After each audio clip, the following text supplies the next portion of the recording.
Alrighty, so last video I did was about logins.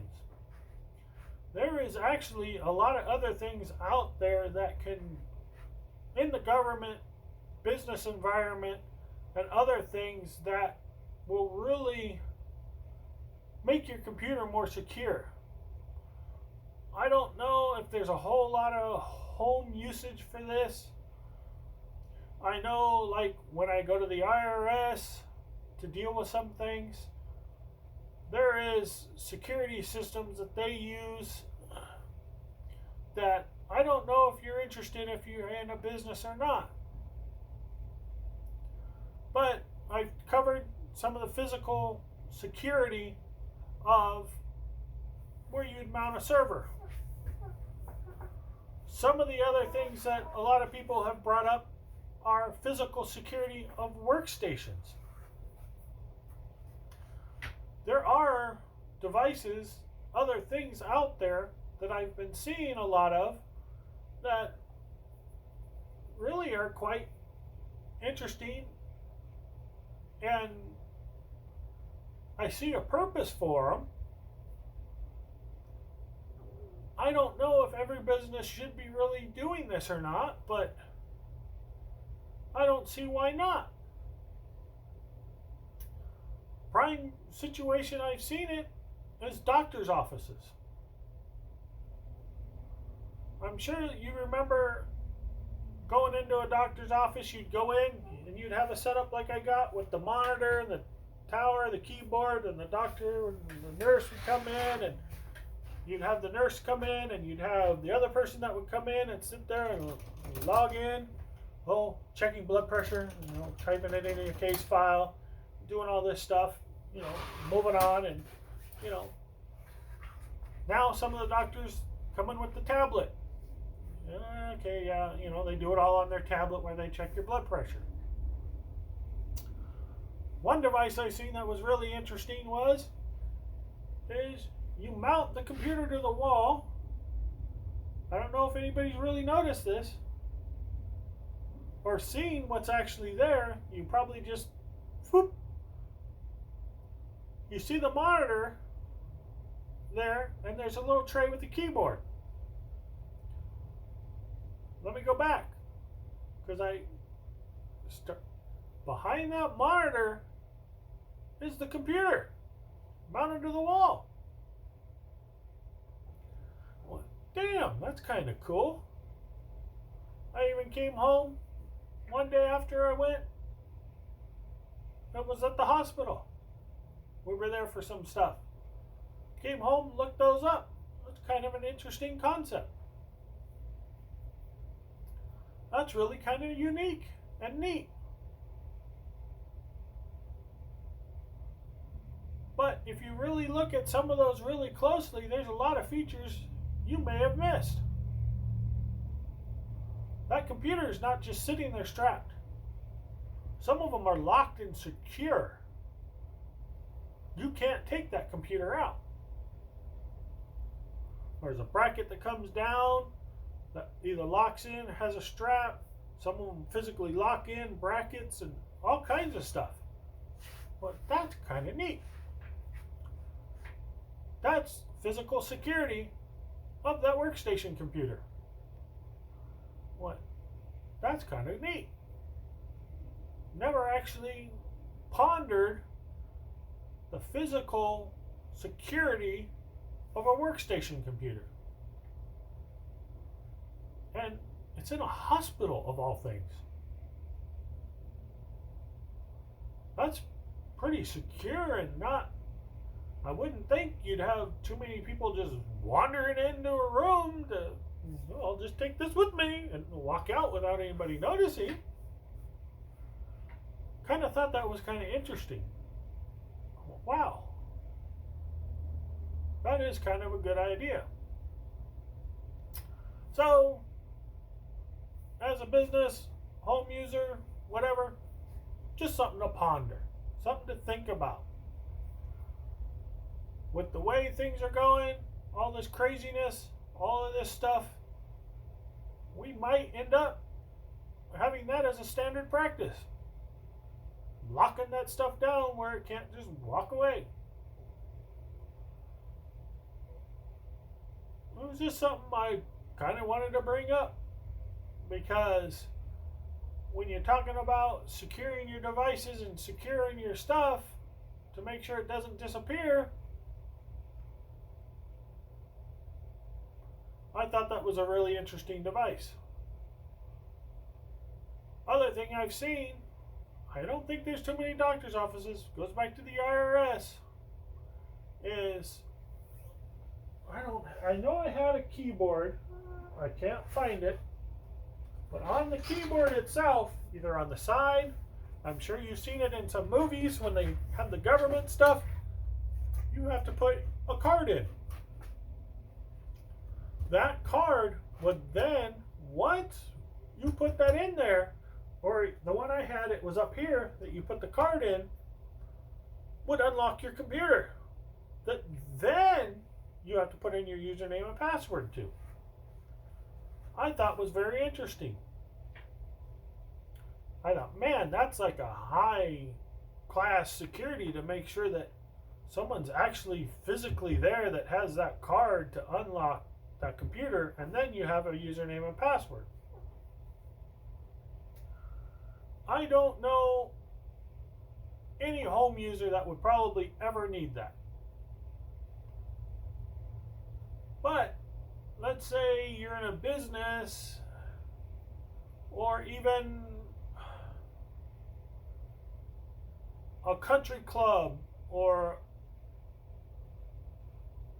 not a country club, a homeowners association group, where you have the club and you have those employees that come in and, you know, log into a computer or do whatever they need to do there. I don't actually know the functions that they would do there, but that might be something you would want to keep extra secure, because it might be in a location where between 8 and 4 or 8 and 2 or 9 to 2 you have someone physically there, but that building might be open 24/7 to anybody who lives there. You live there, you're dealing with these people enough, you see them log in, you see them do things. There might be someone there that might have a malicious intent still that lives there. So that might be an option that you might want to look at. I don't know too many businesses, like I said, other than a government type of thing, that might want to use that form of security. I'm sure there's other things out there. I just haven't really dug into those things. But I wanted to touch on,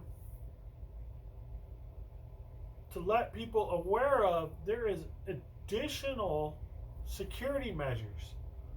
I know there's, like, even for phones where you can scan your thumb, you know, now they're making locks with fingerprint signatures. There's devices out there that will do these things so that they lock down devices. I don't know if you as a business or even a home environment may want that. I know, how do I word this correctly? At home, you may want to keep people off of computers and may want to restrict access to people in your family. Maybe there's medical situations, maybe mental situations, other things that certain people shouldn't use the certain device. Don't want to offend, but like I said, this is educational, this is videos, this is scenario stuff. It has to be brought up, or people aren't going to know, people aren't going to look. Maybe someone really needs this technology, and if I'm afraid to tell someone that, oh, be careful because of a mental situation, then you're never going to find out, because someone's going to get offended. So don't get offended. This is to educate, to make sure everybody's aware. had the disclaimer on the first one there that, this is training, real life scenarios, real life. So, you may need some kind of device other than a simple username and password, because you may grant someone access to your computer. Let's say they have a username and password, but you want to know when that individual is online. Even a child has their own login and username with child restrictions on that account and all of that. But what if you're working an extra shift, working overtime, and you want to monitor what the child is actually doing on that computer at that time? Yeah, you might have it all set up so between 4 p.m. and 8 p.m. that user account can log in, but you're still working till 6 because you're doing overtime or you're doing something else that you don't want anybody on that computer unless you know what's going on. You might want to have an extra security feature. Even if it's something like that little card system that you put in there and you take out when you leave, and not to mention if someone breaks in, they can't mess with it. It's extra secure, it's more encrypted and all of that type of stuff. I don't know exactly how it locks down and what software is involved, but I've seen these devices. So, want to put it out there so that in case you're interested, you can go do your research. Go do your homework on this. See if this is something you might want, something you may need. Might be a business environment too. Goes back to that server closet. You might have a keyboard and mouse in there, password on that account. You might want that little bit of extra security by having a secondary lockout feature. Because that username and password you use could be used to remote in, but maybe you don't want someone to have the physical access. You want people to remote in using that admin and password username, but you don't want them to have the physical access. That's why you have it in a locked cabinet, behind a locked door, in a secure room with a camera on it. If you've already done those, you may want to do one extra step, depending on what your work is. Your legal lawyer, something like that, you might have a lot of information in there you might want to keep extra secure. Physical secure. So, these are some of the factors I want to bring up. The physical secure is really one of the things that I've seen in all the years that I've done stuff that I just kind of scratch my head like, why? Why did you do this? And I understand they're really small businesses. A lot of them have done it themselves. A lot of them have brought someone in that they knew how to do some stuff. But what they brought in was someone that could run network cables and network A, B, and C. Okay, that's a network person. But the network person did what he was supposed to. I'm not going to fault the network person. When you design and you set up a network and a computer system, there's more involved. As simple as a firewall placement. Where do you put your firewall? You have your, let's say, a cable modem that comes into your wireless router switch unit, and then a firewall, and then from your firewall it goes to your computer. Is that correct?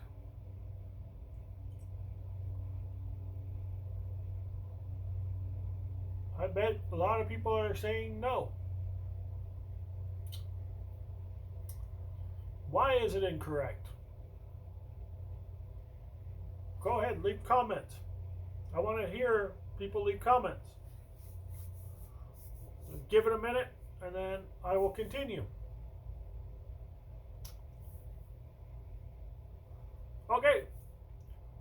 So why is that incorrect? Because people have access from the internet into your router, into your Wi-Fi. Okay? But what are you securing? You're securing that computer, aren't you? I didn't say you had anything else connected to that Wi-Fi or that router.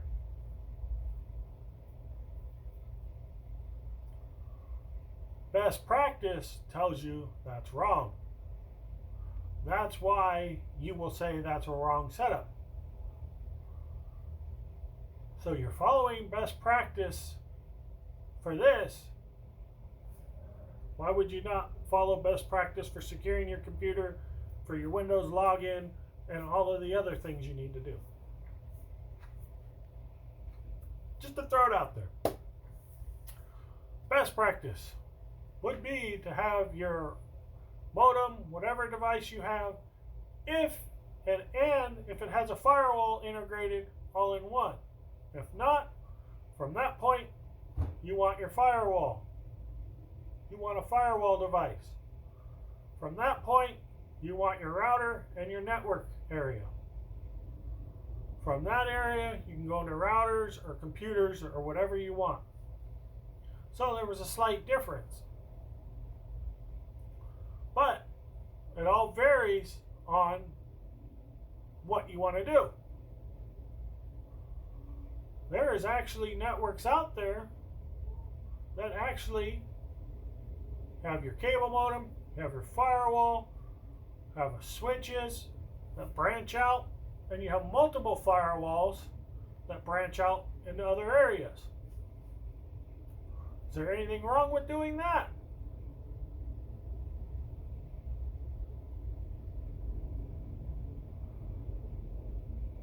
No. You know why? Because those multiple firewalls do things other than firewall. They're not stopping incoming, outgoing,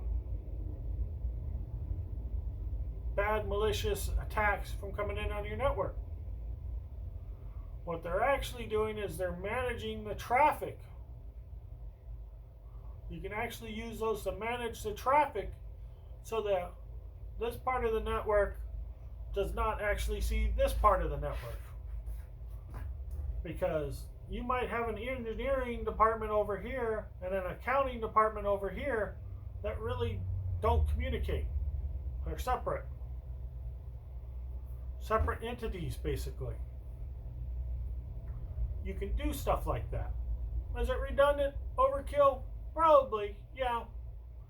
But if you got the equipment laying around, or you maybe upgrade a firewall instead of throwing it away, use it somewhere else in your network, it's extra security.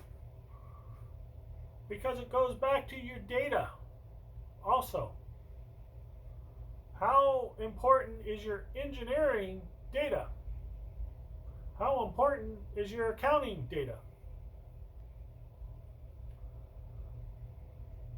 I would assume those are pretty important things that you might want to have a little extra buffer for. Because let's say you have this firewall, your primary firewall that lets through all your email server, maybe even your web servers, all of this on this layer. Then you have firewalls here. Well, guess what? All of that traffic that comes in through your email server isn't going through to accounting for your research and development department. It all gets trapped in that layer up here because these ones don't allow it to drift through. So these are some of the factors that when you design a network, you might want to look at. I know there's a lot more involved, but when you get into the home network stuff, some people get more paranoid, get a little freaked out. But here's the other thing, is if you have a modem, firewall, switch to your computer, don't you actually have modem, firewall, switch, firewall, virus scan, computer? You have Windows 10, they're integrated. So you do have multiple firewalls. Just tossing it out there. Because I know, like I said before, when you get into this stuff, it can get confusing and complicated. Some people will tell you, no, you're doing it absolutely wrong. Do your homework. Research. That's the key factor I want to bring up. Leads me right into the next one I'm going to be doing here in a couple minutes. A very crucial one that I think that I see a lot of places aren't doing. But I think I'll end this one out. Make sure you hit the subscribe so you can get the bell, get all the future updates, everything else. Okay, I'm going to end this one. If you need to leave any comments, go ahead and leave comments. Try to be nice. I don't need anybody to be mean or crude or anything rude. Remember, this is educational. It's to train. Make sure people are aware. If you think you know it all and you think you know better, move along. Okay?